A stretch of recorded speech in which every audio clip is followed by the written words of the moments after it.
अरे मैं कब से तुमसे कुछ पूछ रहा हूँ और तुम हो कि मेरी बात का जवाब ही नहीं दे रही हो। क्योंकि मैं नाराज हूँ तुमसे। तुम्हारी इस नाराजगी की वजह जान सकता हूँ? शादी में कितने लोग मेरी तारीफ कर रहे थे कि मैं सुंदर लग रही हूँ, मैं अच्छी लग रही हूँ। और तुम हो, तुम्हारे पास तो 2 शब्द तक नहीं है ना अपनी बीवी के तारीफ में। भाई तारीफ उसकी की जाती है जिसकी खूबसूरती शब्दों में बयान की जा सके, और तुम्हारी तारीफ के लिए मुझे शब्द ही नहीं मिलते।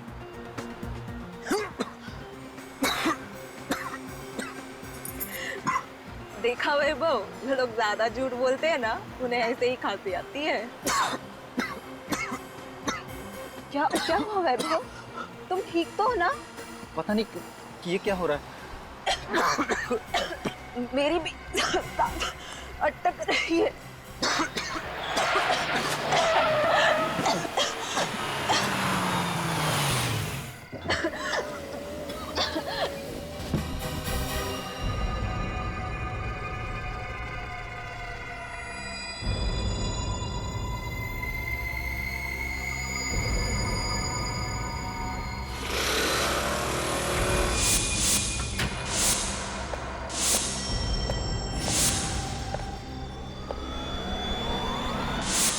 अभिजीत, 25 और 26 को सिंगापुर में क्रिमिनल साइकोलॉजी पर एक बहुत बड़ी कॉन्फ्रेंस है।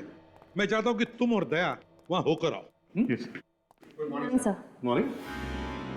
तुम दोनों इतनी जल्दी सुबह सुबह? सर मैं तो बस अभी अभी आई, पर पंकज शायद कुछ ज्यादा ही जल्दी आ गए हैं। अच्छा। सर मुझे थोड़ा जल्दी घर जाना है। नहीं नहीं, काम करो, जाओ जाओ जल्दी। लैपटॉप घर। पंकज क्यों आया था इतनी जल्दी? क्या कर रहा था वो? सर एक्चुअली जब मैं ब्यूरो में आई तब मैंने देखा कि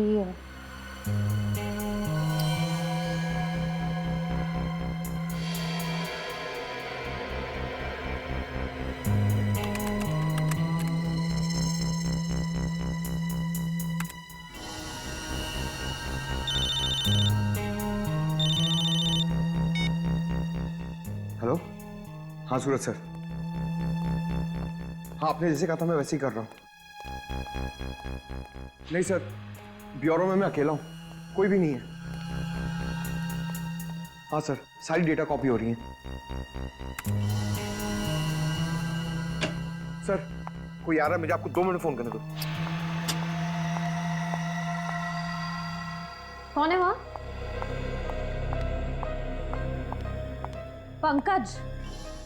अरे श्रेया, तुम कब आई? क्या कर रहे थे तुम यहाँ?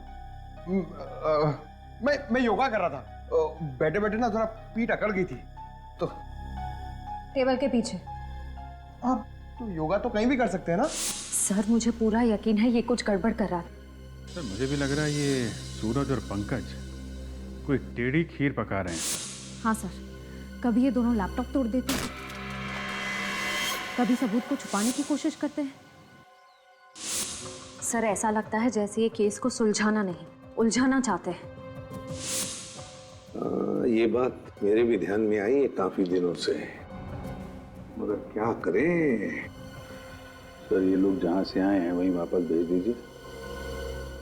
एक मछली पूरे तालाब को गंदा कर देती है। वापस भेजने में कोई हर्ज नहीं है अभी, लेकिन ये लोग तो डीसीपी चित्रोली के टट्टू है ना। उन्हें अगर वापस भेज दिया ना तो डीसीपी चित्रोले यहाँ हमारे ब्यूरो में आकर तांडव करेगा। CID bureau? क्या 2 लाशें मिली हैं? कहाँ पे?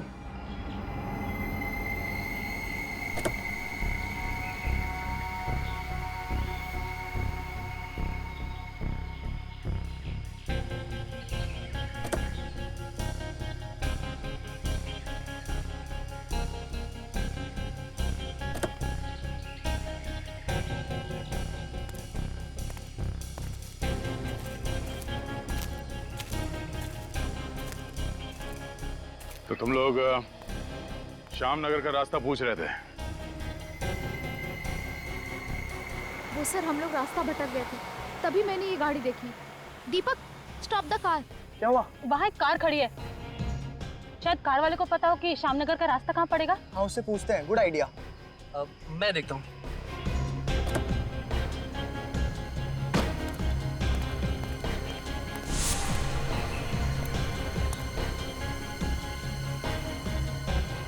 भाई साहब ये श्यामनगर का रास्ता किधर होगा? हेलो भाई साहब, hello. Oh my God guys, क्या हुआ?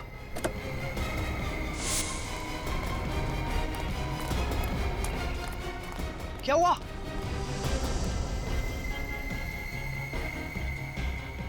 दो लाशें देखकर हमारे तो होश ही उड़ गए। गाड़ी के आसपास किसी को भागते हुए देखा? नहीं सर, आसपास कोई नहीं था। सर, पूर्वी,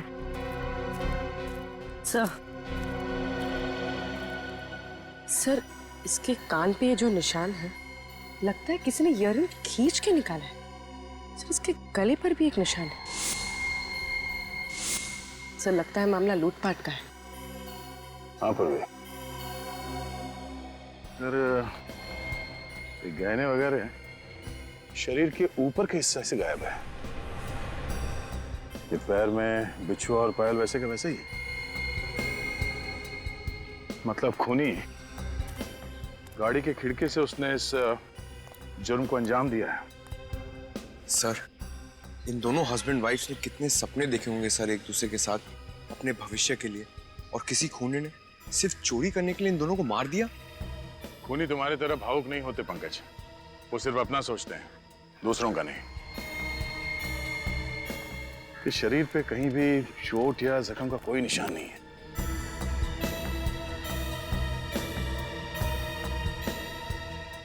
इन दोनों के पैर के नीचे ये नीला पड़ गया है। लगता है इन दोनों को जहर दिया गया है।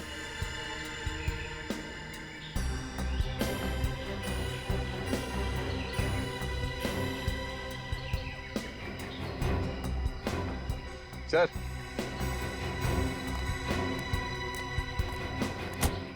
ये देखिए, इस गाड़ी से पेट्रोल पंप की रसीद मिली है। कल रात इन लोगों ने किसी पेट्रोल पंप से 2000 का पेट्रोल भरवाया था। इस पेट्रोल पंप में चल के पता करते हैं, शायद वहां से पता चल जाए कि इन दोनों को जहर किसने दिया था।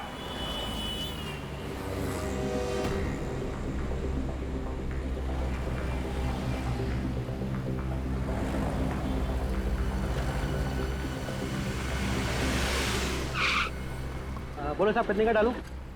आज सुबह ही टैंक फुल किया है। इतना जल्दी पेट्रोल खत्म हो गया? गाड़ी का एवरेज खराब है क्या? CID की गाड़ी का एवरेज बहुत अच्छा है। फिलहाल तुम इस गाड़ी के बारे में बताओ।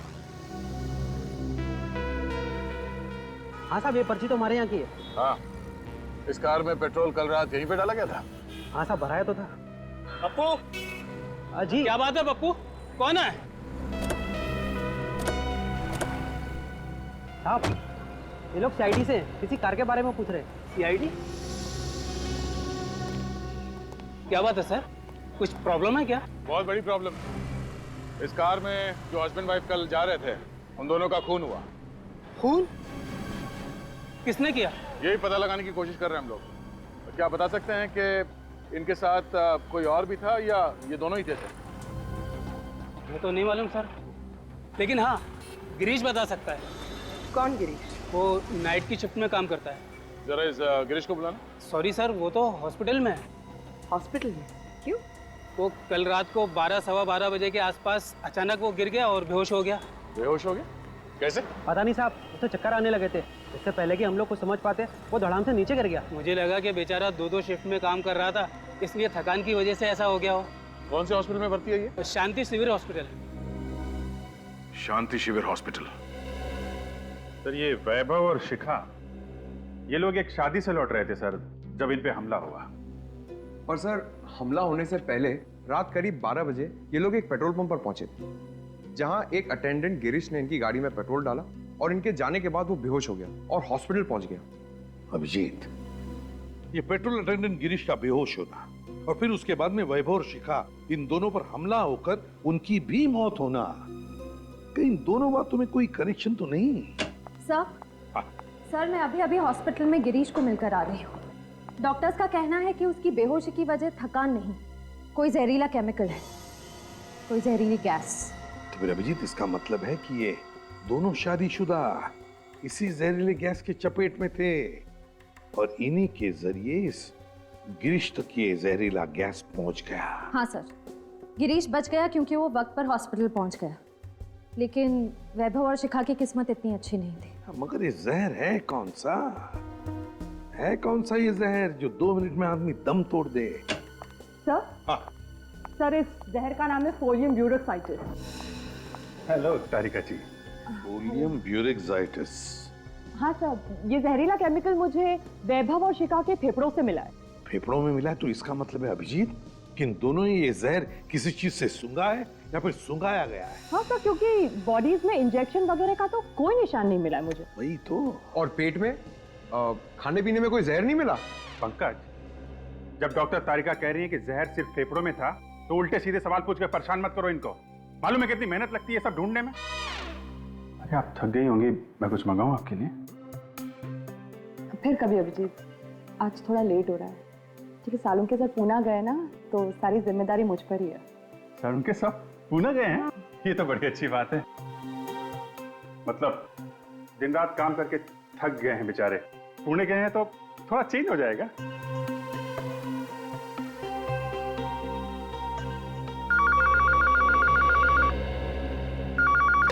हेलो, 2 खून कहाँ पे?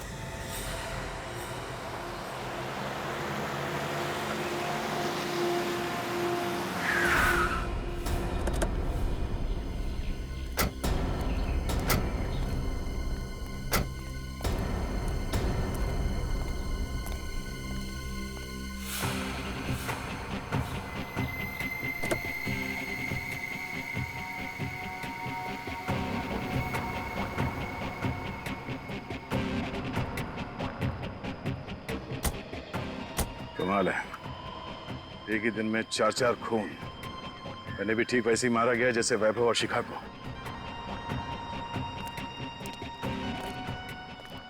तुमने फोन किया था? मैं जी हाँ सर, मैंने फोन किया था। क्या हुआ था यहाँ पे?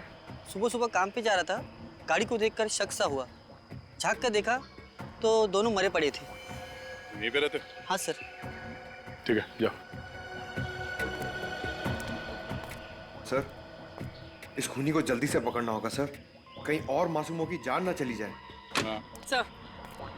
सर खूनी उन्हीं लोगों पे हमला करता है जो लोग देर रात शादी से घर लौट रहे होते हैं, क्योंकि शादी में अक्सर लोग कीमती गहने वगैरह पहन के जाते हैं। सर, मुझे ऐसा लगता है कि ये खूनी जरूर शादी के खाने में जहर मिलाता होगा। नहीं पंकज, डॉक्टर तारिका ने बताया कि वैभव और शिखा के फेफड़ों में जहर मिला था, तो हो सकता है इन्हें भी जहर सुंघाया गया हो। या फिर सर शादी से निकलने के बाद रास्ते में ये लोग कहीं रुके हों और वहीं इन्हें जहर दे दिया गया हो सकता है। बने ये क्या? जीपीएस सिस्टम वो भी ऑन है। अब पता चल जाएगा ये जहर इन दोनों को कब और कहां दिया गया था। वो कैसे सर? पंकज, ये जीपीएस टेक्निक लोग गाड़ी चलाते वक्त इस्तेमाल करते हैं ये जानने के लिए कि मंजिल तक पहुंचने के लिए कौन सा रास्ता सबसे अच्छा है, कहां पे कम ट्रैफिक होता है। इस जीपीएस सिस्टम से हमें ये तो पता चल ही जाएगा कि ये गाड़ी इस रास्ते पे आई कहां से और ये कहीं पे रुकी थी या नहीं। सर? हाँ सर, जीपीएस कंपनी से उस दूसरे कपल की कार का रिकॉर्ड मिल गया। चलो दिखाओ जल्दी।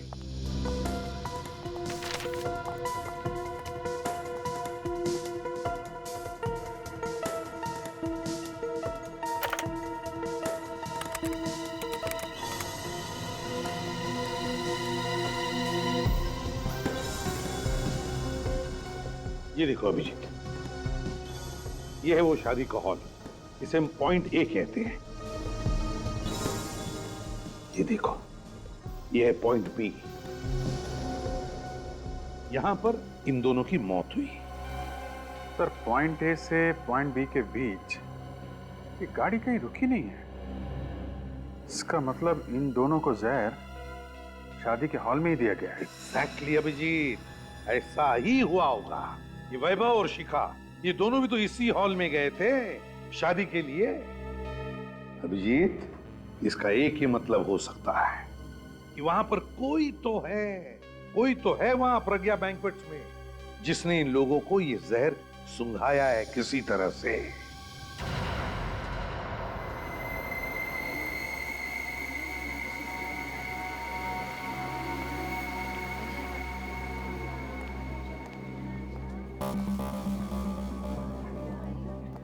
आसपास नजर रखना। अरे प्रकाश जी नमस्ते। ओ आइए सर, हम कब से आप ही का इंतजार कर रहे थे। कैसे हैं आप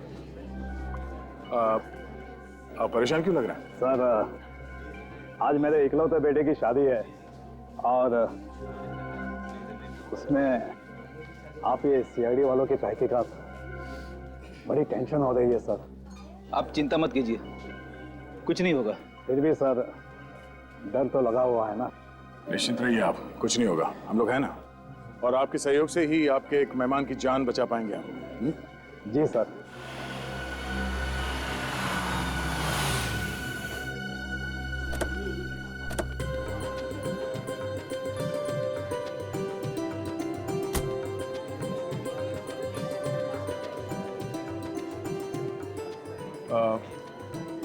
हम लोग दूल्हा दुल्हन से मिल लेते हैं। नमस्ते। बधाई हो कुमार साहब। आइए आइए ऋषभ जी, रचना जी वेलकम। थैंक यू, बेटे की शादी बहुत बहुत मुबारक। धन्यवाद जी, आप अपना कीमती वक्त निकाल कर यहाँ पर आए, हमारे लिए तो ये बड़े सम्मान की बात है। अरे कुमार साहब आते कैसे नहीं, शादी जैसे बंधन में इंसान रोज रोज थोड़ी फंसता है ना? अच्छा, खूब समझ रही हूँ आप क्या कहना चाह रहे हो। अब चले, दूल्हा दुल्हन से नहीं मिलना है? चलिए प्लीज। नमस्ते साहब। नमस्ते मैम साहब।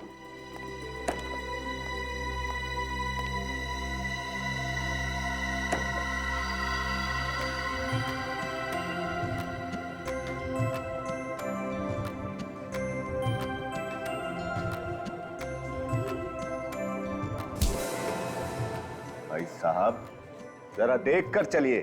माफ कीजिएगा, वैसे मेरा नाम अमित है।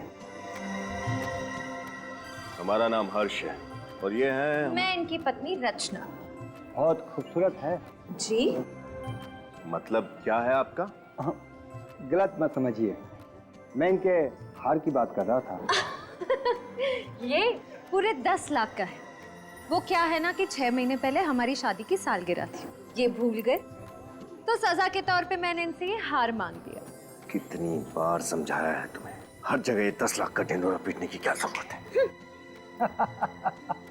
वाह भाई वाह, लगता है आप दोनों में बहुत ही प्यार है। जबरदस्ती मतलब जबरदस्त प्रेम है हमारे बीच में। लेडीज एंड जेंटलमैन, शादी के माहौल में तब तक रंग नहीं जमता है जब तक लोग झूमेंगे नहीं, नाचेंगे नहीं। तो अब वक्त हो चला है इस खुशियों को संगीतमय बनाने का।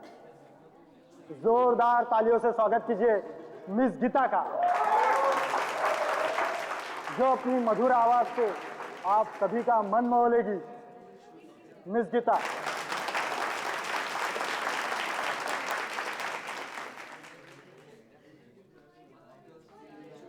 ये लीजिए।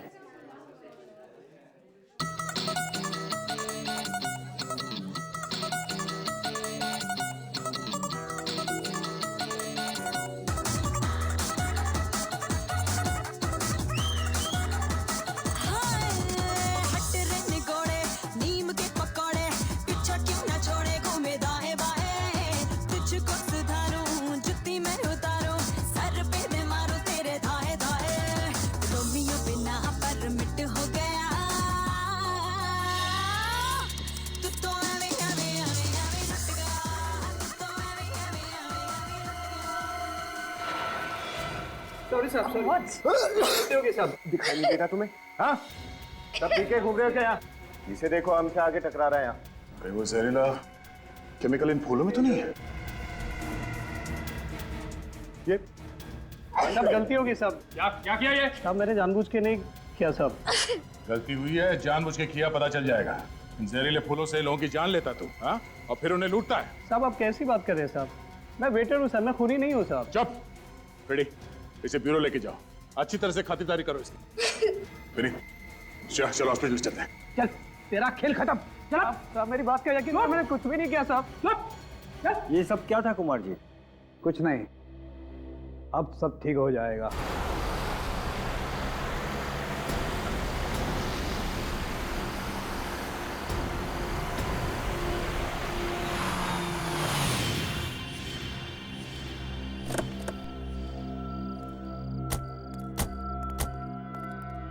ओह नो, रेडी, ए, उठ।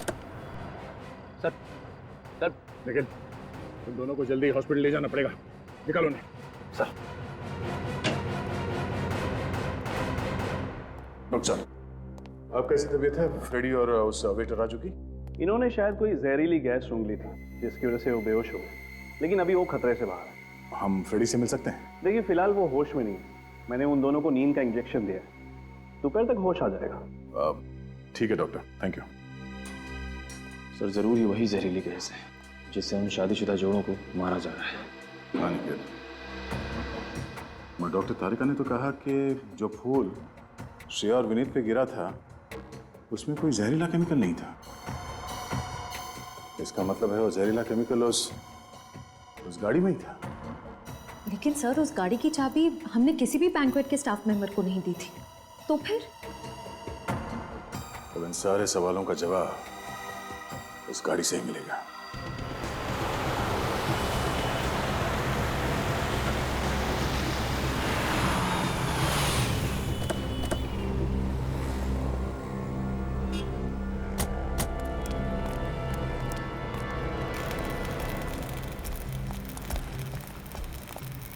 कुछ पता चला किशोर, गाड़ी के अंदर वो जहरीली गैस कहां से गई होगी? नहीं साहब, मैकेनिक की नजर से देखकर लगता नहीं है कि इस गाड़ी से किसी ने छेड़छाड़ की है। सब कुछ एकदम बरोबर है। तुमने अच्छी तरह से तो चेक किया है ना, बारीकी हाँ से? साहब, एकदम बरोबर है।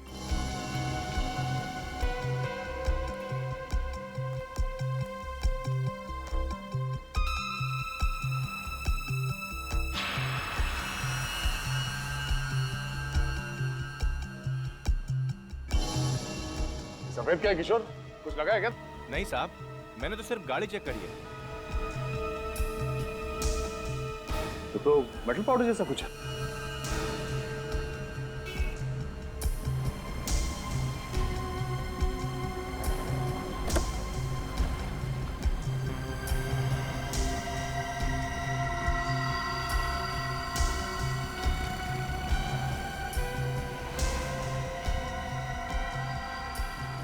ओह, तो ये चक्कर है। क्या है सर? देखो, खुद ही देख लो।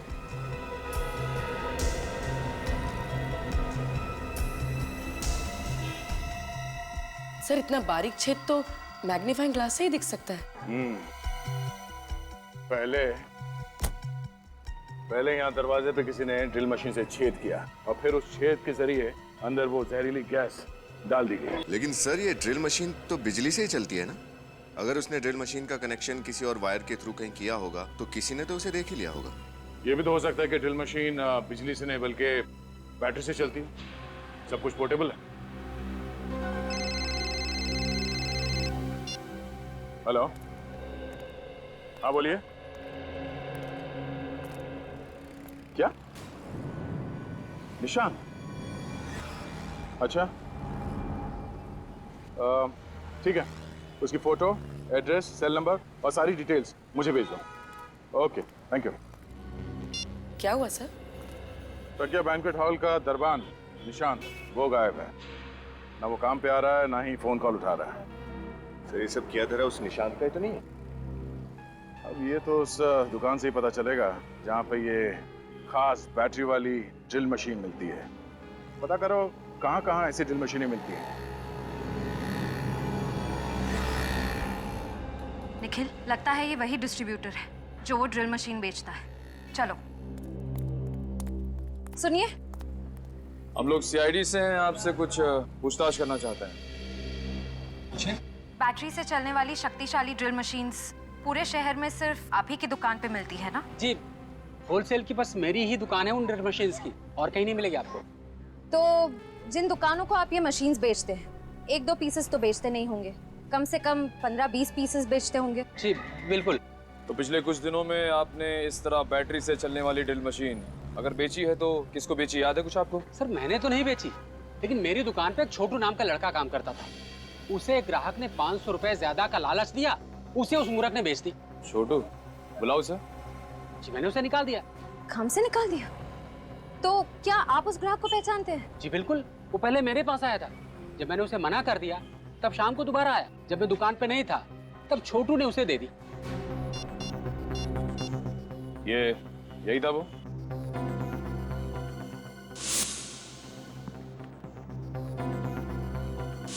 हाँ ये तो है वो। मतलब निशांत ही वो है जो एक के बाद एक खून किए जा रहा है।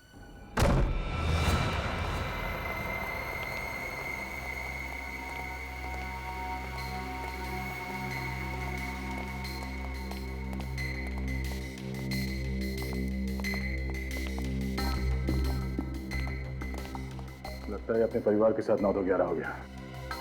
तलाशी लो घर की अच्छी तरह से।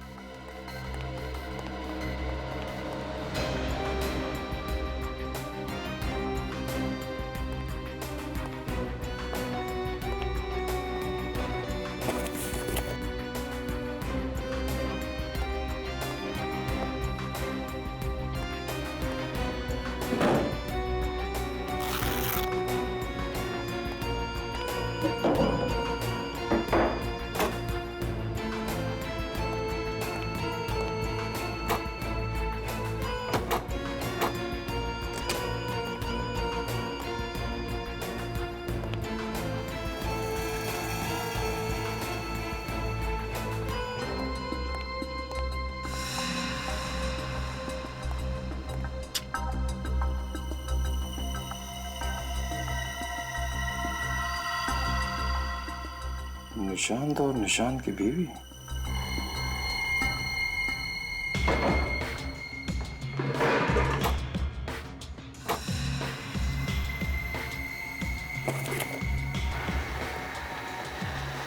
ये है वो पोर्टेबल ड्रिल मशीन जिसे उस कार के दरवाजे पे छेद किया गया। सर। हाँ विनीत। सर ये देखिए, नई वॉशिंग मशीन, नया टीवी और सारा नया नया सामान खरीदा है इस निशांत ने। सर एक दरबान अचानक इतनी कीमती चीजें तभी खरीद सकता है जब उसकी कोई बड़ी लॉटरी लगी हो, या फिर वो गलत कामों में उलझा हुआ है। सर ये इयररिंग अंदर पड़ा हुआ मिला था, शायद शिखा का ही होगा। लगता है निशांत घाई घाई में सामान पैक करते समय ये इयररिंग पैक करना भूल गया। हाँ सर, मुझे लगता है शादी के हॉल में हमें देखकर उसकी हालत पतली हो गई। अपना सारा नया सामान छोड़कर यहाँ से रफू चक्कर हो गया हो। उड़ उड़ के कबूतर कहाँ तक उड़ेगा। एक काम करो, मोबाइल कंपनी से पता करो कि ये कबूतर इस वक्त कहाँ है।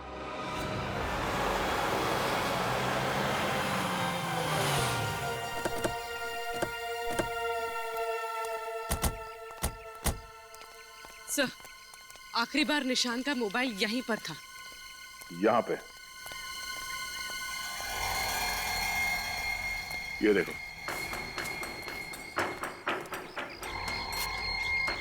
मोबाइल तोड़ दिया गया है। इसमें तो सिम कार्ड भी नहीं है।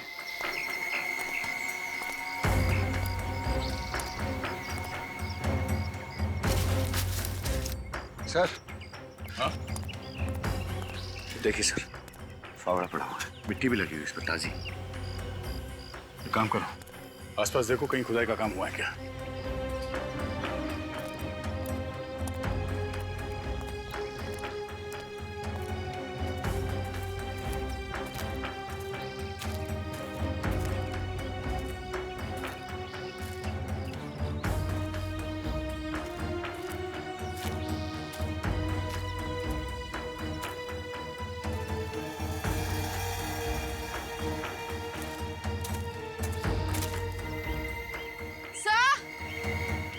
हाँ?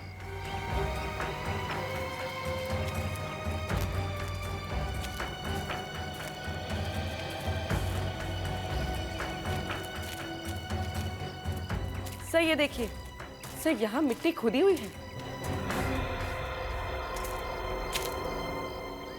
खोदो यहाँ।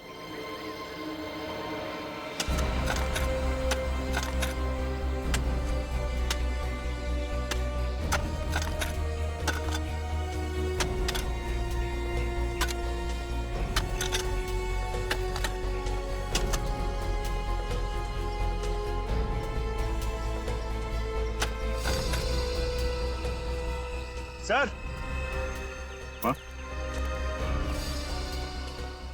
हटाओ इसे।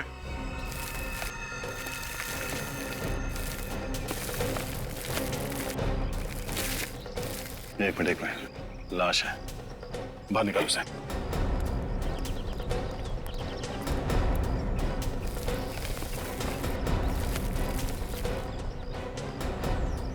संभाल के। सर ये निशांत है। निशांत? सर, इस केस से तो मेरा सर चकरा गया। अब इस निशांत को किसने मारा होगा? उसी ने जिसने ये सारे खून किए हैं और चोरियां की हैं। उसने इस निशान का इस्तेमाल किया सिर्फ हमें गुमराह करने के लिए।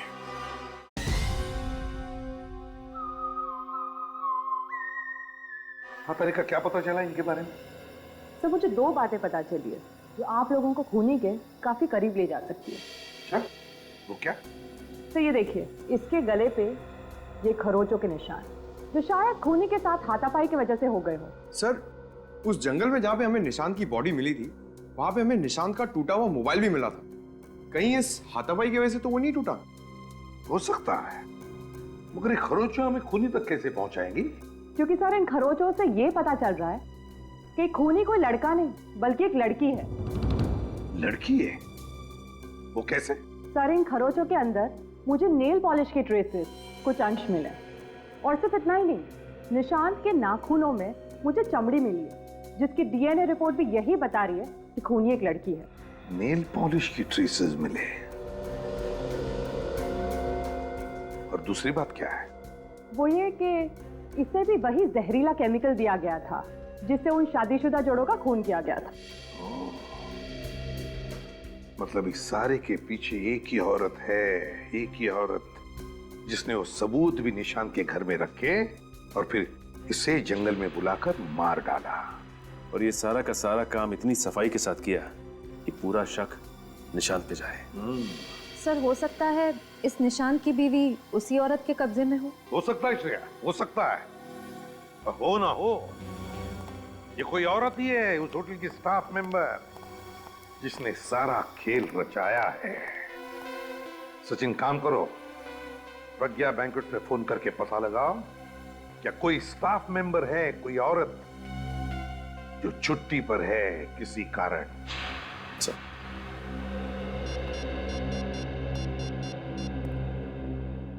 हेलो, हाँ मैनेजर साहब जी। अच्छा ये बताइए कि आपके फीमेल स्टाफ की कोई मेंबर कल से छुट्टी पे है क्या? जी, क्या? ओके, आपकी मदद के लिए बहुत बहुत शुक्रिया जी, थैंक यू सर। मैनेजर के हिसाब से एक लड़की है जो कल अचानक छुट्टी पे निकल गई। मतलब कोई तो औरत है होटल की स्टाफ जो छुट्टी पर है।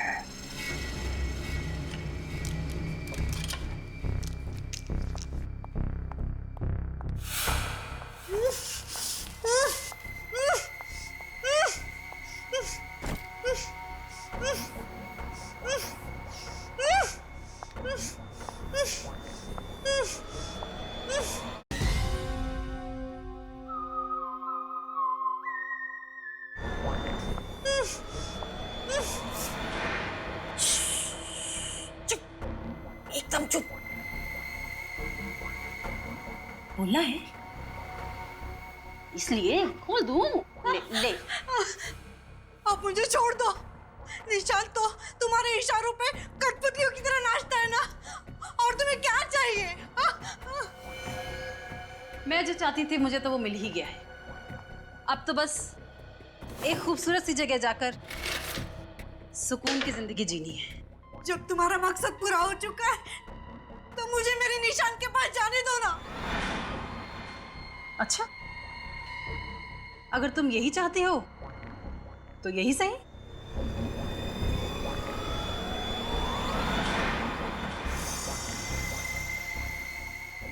ये क्या कर रही हो? ये क्या कर रही हो तुम? वही जो तू चाहती है। निशांत के पास जाना है ना तुझे? निशांत? कहाँ गया मेरा निशांत? क्या किया तुमने निशांत के साथ? मार डाला मैंने उसे। नहीं, नहीं, ऐसे नहीं हो सकता। ऐसा नहीं हो सकता। ये सच नहीं है ना? हाँ? नहीं, नहीं, नहीं, मत करो ऐसे। नहीं, मत करो ऐसे, मत करो ऐसे। नहीं, नहीं, नहीं, मत करो तुम। नहीं, नहीं।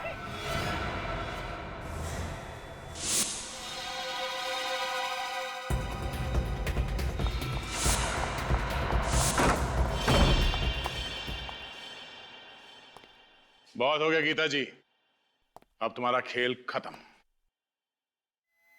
खेल? खेल अभी खत्म नहीं हुआ है, खेल तो अभी शुरू हुआ है।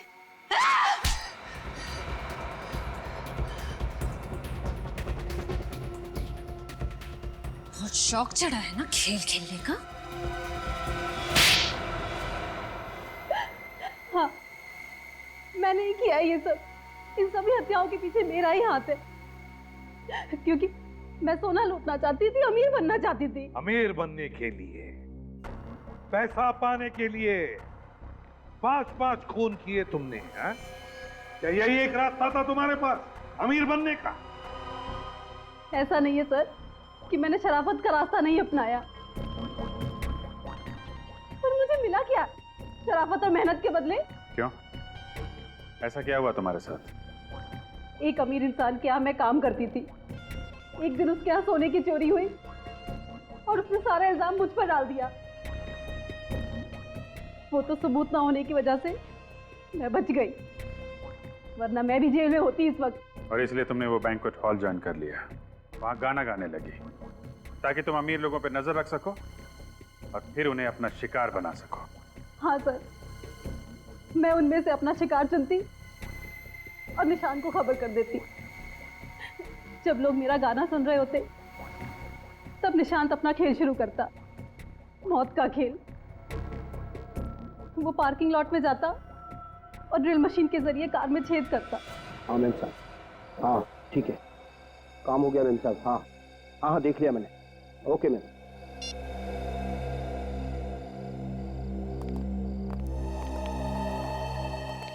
जरा ध्यान रखना, मैं आता हूँ।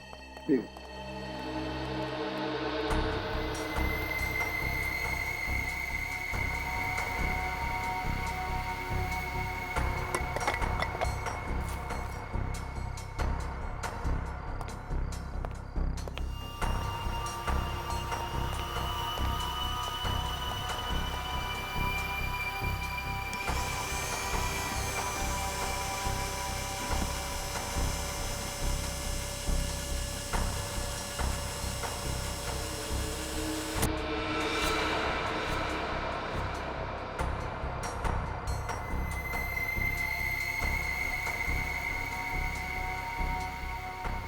जैसे ही हमारी चुनी हुई कार शादी से निकलती, मैं और निशांत उसका पीछा करने लगते। जहरीला केमिकल आधे घंटे में अपना असर दिखाता था और कार में बैठे लोगों का दम घुटने लगता। वो लोग खिड़कियां खोल देते ताकि खुली हवा में सांस ले सके, और तब मैं वहां पहुंचकर उनके सारे गहने और जेवर लूट लेती थी। निशांत तो तुम्हारे लिए काम कर रहा था ना, फिर उसे क्यों मारा तुमने? सारा दिमाग मैं लगाती, प्लान मैं बनाती, और आए दिन वो बस अपना हिस्सा बढ़ाने की बात करता। और वैसे भी मैंने तो उसे बस एक जरिए की तरह इस्तेमाल किया, एक मोहरे की तरह, ताकि सीआईडी का शक उस पर जाए। जब मेरा काम खत्म हो गया तो मैंने उसे भी मार दिया। वाह रे वाह, अगर इतना ही दिमाग, इतनी ही मेहनत किसी अच्छे काम के लिए इस्तेमाल करती तो वैसे ही पैसा कमा लेती, पर नहीं, 5-5 खून किए तुमने। तुम्हें तो फांसी ही होगी, फांसी।